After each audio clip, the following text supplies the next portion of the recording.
Alright folks, just wanted to do a video talking about the Spyderco Endura. These are all Endura 4s. Spyderco released this knife initially in 1990 and is going through 4 iterations. I believe the Endura 4 came around in 2008.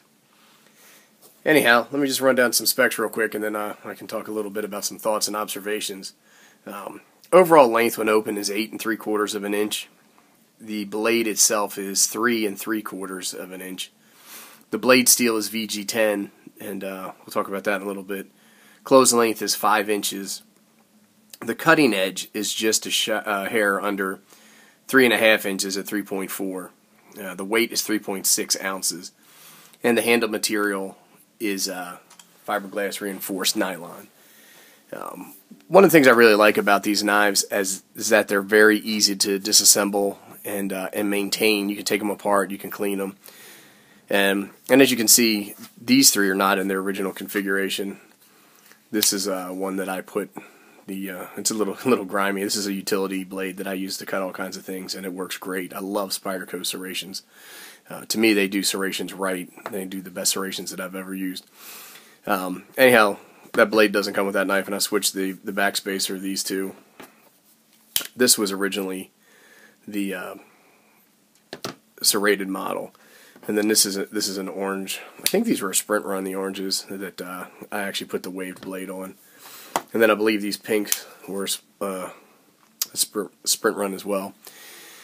So anyhow, just after they're open, you can see that the Spyderco Endura comes in a number of different blade styles. We have a saber grind, we have a smaller saber grind with the Emerson wave, full flat ground, which is a great slicer. The Endura 4 full flat ground is one of the best knives I think that you can buy. And then obviously the saber ground serrated model that the serrations are only sharpened on one side. You can pick up an Endura for about $65. If you want to try to get a harder to find color, you're going to pay a little bit more. I think you pay a little bit more for the wave feature. But for a flat ground or serrated or even a saber grind, you should be paying about $65, which I think you're getting a lot of knife for that money. We'll talk a little bit about the pocket clip. This is a good pocket clip. It's strong. It's easy to extract. You can have thicker jean material, or you could have it on a pair of slacks. It holds up well. It does scratch when you get one of these painted ones, but I think that's something that you're going to encounter in any blade.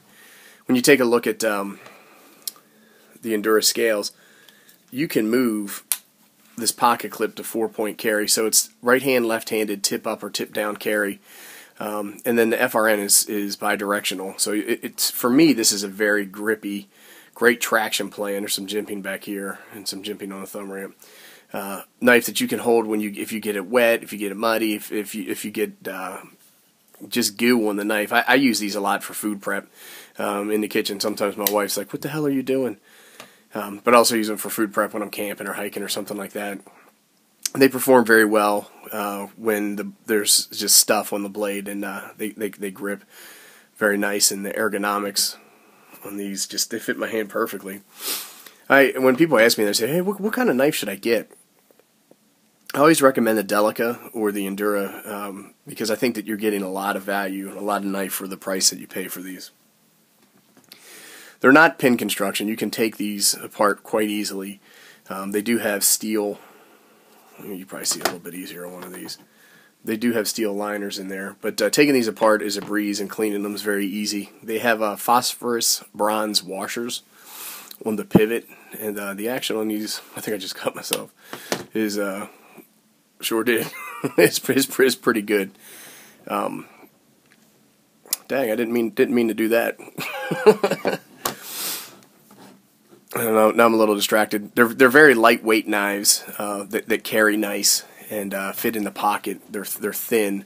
The blade is around 3 millimeters, which is thick for an EDC blade, but the overall package is not thick or difficult to carry or fit into your pocket. I wanted to do some size comparison to some other Spyderco knives. So here we go with the full flat ground. And I'm getting a phone call, so I'll be right back, folks.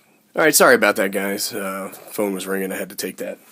And between that and the commotion of getting getting cut, I think my video is thrown off a little bit, but we're going to go ahead and post it up as is. So anyhow, here is the knife with the very popular Spyderco Paramilitary 2. As you can see, it's a little bit bigger, a little bit longer blade, a little bit longer handle, and then this is more of a swept drop point, I guess, blade, and this is kind of more of that Spyderco leaf shape. It's a little elongated on the Endura, just given this overall size of the knife. And then here's the other knife that I always tell people is a great beginner knife, great starter knife, easy to clean, easy to carry, lightweight, durable. You get a lot of capability. Is the Delica, and so you can see the size comparison a little bit here with these two knives. Both are very, very similar, but they're a little bit different. The blade is a little bit different with the Delica. It has more of a rounded nose. So it's not really a shrunk down Endura. It's its own knife and design, but it's very similar. And then I was going to compare it also to the Dragonfly, which is a little bit smaller even still. But you can see that these designs certainly have a lot of things in common. They're all great knives, and they clean up very easy. I did want to mention a little bit about the VG10 steel. I happen to be a big fan. I think it's a great steel that's not overly expensive. This is S30V, and that costs a little bit more, and I do like the steel a little bit better. I feel that it holds an edge a little bit longer. It has a little bit better wear resistance. But this VG10 is pretty rust resistant or stain resistant. It's a stainless steel, and it will rust and it will stain. And I've actually had some spotting on the steel, but I use these knives all the time for anything that needs to be cut or any kind of work that needs to be done, and I don't have problems with chipping or edge deformation. I don't have problems with rusting. You can sharpen VG10 up pretty quickly, and it holds an edge reasonably well.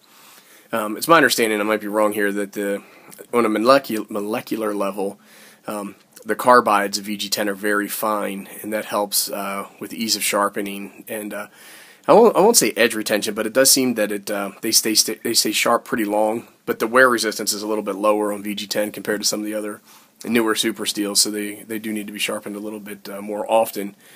But it seems like they stay sharp, sharp, sharp, and then all of a sudden dull, as opposed to some other blades where they seem to gradually get duller and duller as we go.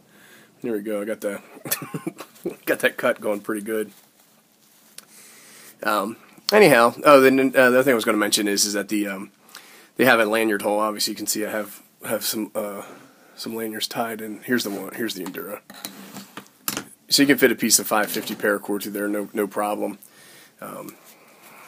The other thing is that the spider hole is 13 millimeters or a ½ inch, which is a great size for getting your thumb in there and opening the blade up. Anyhow, I'm going to go ahead and cut this video a little bit short and go take care of this cut. I appreciate everybody watching, and thank you.